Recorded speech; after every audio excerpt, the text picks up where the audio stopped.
Hoje eu quero conversar com você sobre um fundo imobiliário bastante conhecido no mercado de FIIs de papel, o UBRTA11.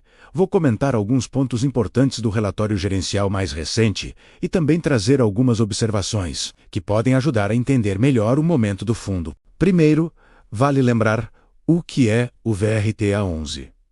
Ele é um fundo imobiliário focado principalmente em crédito imobiliário, ou seja, a maior parte do patrimônio está investida em CRIs, os certificados de recebíveis imobiliários. Esses títulos basicamente representam dívidas ligadas ao setor imobiliário. Em termos simples, o fundo empresta dinheiro para empresas ou projetos do setor e recebe juros em troca. Esses juros acabam virando dividendos para os cotistas. O objetivo do fundo, segundo o regulamento, é superar um benchmark de inflação mais uma taxa real ao ano. Originalmente, o benchmark era IGPM mais 6%, mas gerencialmente o fundo considera IPCA mais 6%. Isso é algo comum em fundos de papel, porque grande parte das operações hoje está ligada ao IPC.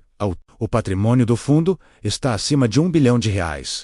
Mais precisamente cerca de 1,32 bilhão. Isso mostra que é um fundo grande dentro do mercado de FIIs de crédito. O número de cotistas também é elevado, passando de 100 mil investidores. Ou seja, é um fundo bastante popular. O rendimento distribuído mais recente foi de 0,85 centavos por cota. Considerando o preço de mercado mais recente por volta de R$ 77, isso gera um dividend yield mensal perto de 1,1%. Quando anualizamos esse número, estamos falando de algo próximo de 13% ao ano, isento de imposto para a pessoa física. Não é pouca coisa. Esse rendimento está dentro da expectativa do próprio gestor. No relatório, a equipe comenta que a estimativa para o primeiro semestre de 2026 é manter os dividendos entre 0,8 e 0,9 por cota. Ou seja, o valor atual de 0,85 está bem no meio da faixa esperada. Agora,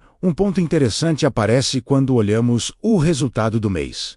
Falando da carteira, cerca de 89% do patrimônio está alocado em CRIs. Uma pequena parte está investida em outros FIIs, e uma parcela menor permanece em caixa ou em operações compromissadas. Ou seja, a estratégia é claramente concentrada em crédito imobiliário. Um detalhe importante da carteira é o indexador dos títulos. Aproximadamente 91% dos ativos estão atrelados ao IPCA, enquanto uma parcela menor está ligada ao CDI. Isso significa que grande parte da receita do fundo acompanha a inflação. Para quem pensa em proteção inflacionária, isso pode ser um ponto positivo. Outro dado interessante é a taxa média da carteira. Convertendo tudo para uma equivalência em primeiro PCA, a taxa média fica perto de IPCA mais 7,6% ao ano. Essa é uma taxa relativamente alta para o mercado de CRIs. Quanto maior a taxa, normalmente maior o risco assumido. Então aqui temos aquele clássico equilíbrio do mercado financeiro. Rendimento maior geralmente vem acompanhado de um pouco mais de risco. O prazo médio dos ativos gira em torno de 4,6 anos. Isso significa que a carteira não é extremamente longa, mas também não é de curtíssimo prazo. Existe uma duração intermediária, que pode ser positiva, porque permite reciclar a carteira ao longo do tempo. Durante o mês, o fundo realizou algumas novas aquisições de CRIs, entre elas, operações com taxa de IPCA mais 12% ao ano, que chamam bastante atenção. São taxas elevadas e indicam que o gestor continua buscando operações com retorno alto. Também houve a aquisição de um CRI ligado à empresa Fibra Experts, com remuneração de CDI mais 3%. Além disso, ocorreu a liquidação antecipada de cerca de R$ 40 milhões em operações compromissadas reversas, o que reduz um pouco a alavancagem financeira utilizada pelo fundo. Falando de preço de mercado, existe um ponto que muitos investidores observam: o desconto em relação ao valor patrimonial. A cota patrimonial está por volta de R$ 84,74, enquanto a cota no mercado vinha sendo negociada perto de R$ 80 no fechamento do relatório, e mais recentemente, na faixa de R$ 77. Isso significa que o fundo está sendo negociado com desconto em relação ao valor dos ativos. Quando um fundo negocia abaixo do valor patrimonial, Isso pode indicar duas coisas: ou o mercado está enxergando algum risco adicional na carteira, ou simplesmente está ocorrendo uma oportunidade de compra. Nem sempre é fácil saber qual das duas situações está acontecendo. No relatório, o próprio gestor comenta que a queda da cotação recente provavelmente está relacionada ao aumento das expectativas de juros. Isso faz sentido, porque quando as taxas de juros sobem, muitos investidores preferem ativos de renda fixa tradicional. Isso acaba pressionando o preço dos fundos imobiliários. Outro ponto que aparece no relatório é a questão de crédito. A grande maioria das operações está adimplente, ou seja, pagando normalmente. Porém, existem alguns ativos com provisão para devedores duvidosos. Um exemplo é o caso da empresa Fragnani, que entrou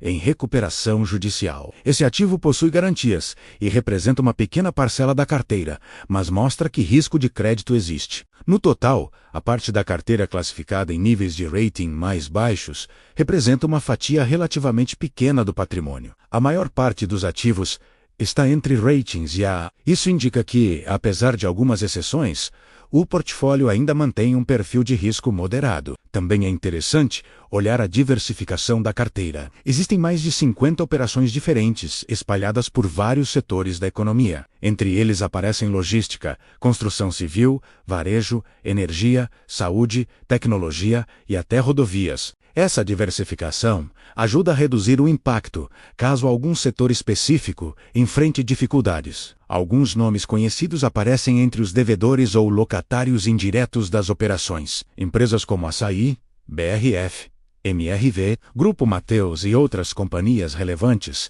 fazem parte de algumas estruturas de crédito presentes no portfólio. Uma curiosidade interessante é que existe até uma operação relacionada a um centro de distribuição da BRF em Londrina, no Paraná. Ou seja, dependendo de onde você mora, talvez exista um imóvel ou projeto financiado pelo fundo relativamente perto de você. A metodologia de análise de crédito do gestor segue o conceito conhecido como os 5 Cs do crédito: caráter, condições, capacidade, capital e colateral. Basicamente, é uma forma estruturada de avaliar a qualidade das operações antes de investir. Isso inclui analisar a reputação da empresa devedora, a estrutura da operação, a capacidade de geração de caixa, o nível de endividamento e as garantias envolvidas. No mercado de CRIs, a estrutura das garantias costuma ser bastante relevante. No geral, olhando para o relatório, o VRTA11 continua seguindo sua estratégia tradicional: